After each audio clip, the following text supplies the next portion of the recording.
Hey YouTube, it's Geoffrey here on windy Nutroi.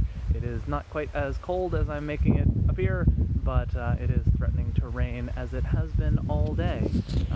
So I've come out for my evening stroll after dinner, and that's a habit that I feel like I should cultivate, because 5-10 minutes out of your day to go get some fresh air and walk off dinner, that's fantastic, especially when you've got a view for the walk, which is great.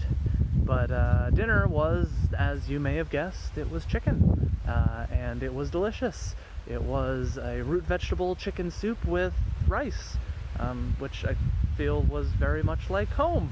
But sorry Mom, this chicken was admittedly better, and it was also the most guilt-free chicken that I've had in a long time, which is great for me because I don't usually deal with guilt, except for, you know, the kind of things that I impose on myself.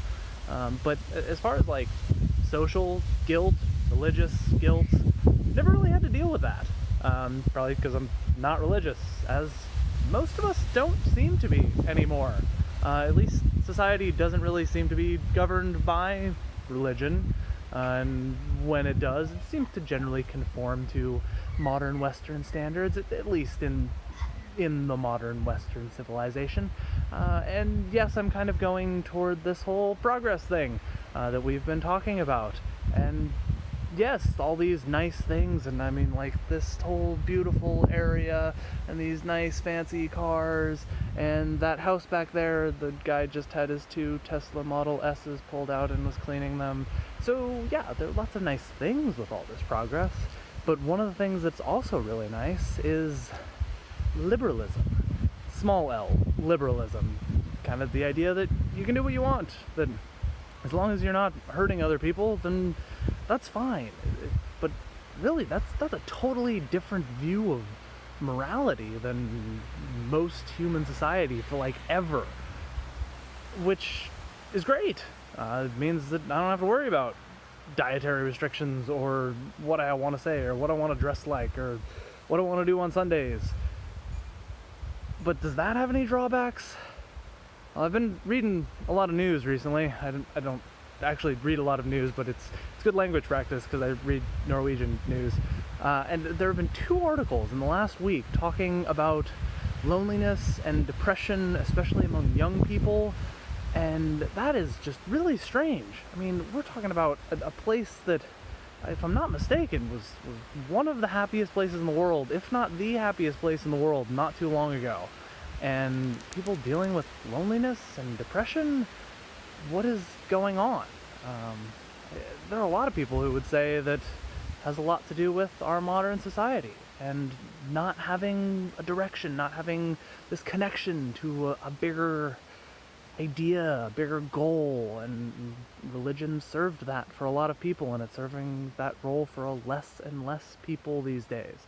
And well, I guess that argument's not exactly new. It was Nietzsche who said, "God is dead and he shall remain dead, for we have killed him." And he says later in that passage, does that mean that we shall become gods ourselves?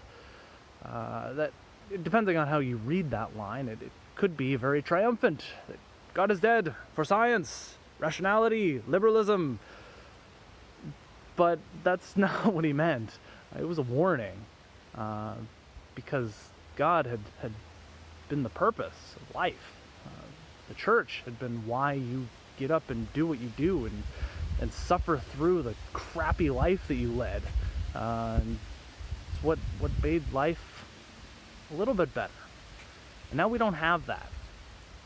We have a lot of nice things, and life isn't quite as crappy from a material perspective. Life's actually pretty nice these days. But a lot of us are still kind of feeling like, well, what do we do with all this freedom? What do we do with all this stuff? What higher purpose are we trying to fulfill? Do we need a higher purpose to be fulfilled as a human being? And is that what it means to live a good life?